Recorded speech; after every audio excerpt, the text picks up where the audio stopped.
Ya, Pak Indonesia. Oh, gempa nak. Gempanya kayak punya angin. Orang ni panggil saya, wakolak gempa.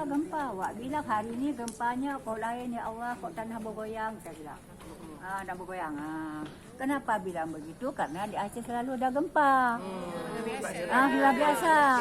Tapi hari ini kok luar biasa, ya Allah kok tanah bergoyang. Saya bilang, ini goyang-goyang terus, tak berhenti-berhenti, tempat sekarang roboh, calon patah. Kami ini nak jangankan berjalan, berdiri tidak bisa lagi. Itu duduk, saya pun duduk lama pelikan. Saya pegang yang mudai bawa, la ilaha illallah, kesandung kerajaan kau, duduk dalam kerajaan kan. Itulah Wak nangis. Wak bilang, ya Allah, kalau bini gempa terus, kalau pecah tanah masuk, kami dalam tanah semua. Kita tak fikir raya nak, kalau gempa pecah tanah. Jadi orang semua berfikir, la ilaha, hari itu jangankan kita Muslim, non-Muslim baca juga ingat kita juga, lah juga dia baca. Ya dek, lah ikut dia. Ikut juga, takut dia kan. Ini belum kiamat betul. Jadi waktu itu, saya dengar orang azan. Ada orang laki semua itu, santral di kantor besar Aceh. Allahu Akbar, Allahu Akbar. Waktu Wak dengar azan, Wak tanya lagi.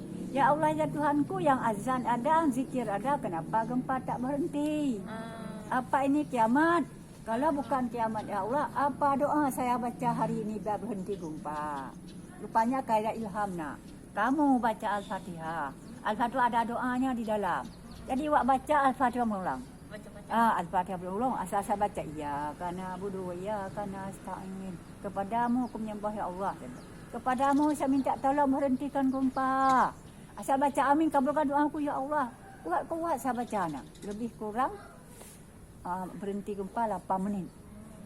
Lebih ada, kurang tidak. Lepas tu bangun dari tempat duduk, hoyong. Wak lihat sudah hancur. Oh ni pasti rumah Wak sudah hancur. Balik ke rumah. Kenapa balik antara gempa dengan tsunami ada 20 minit berjeda?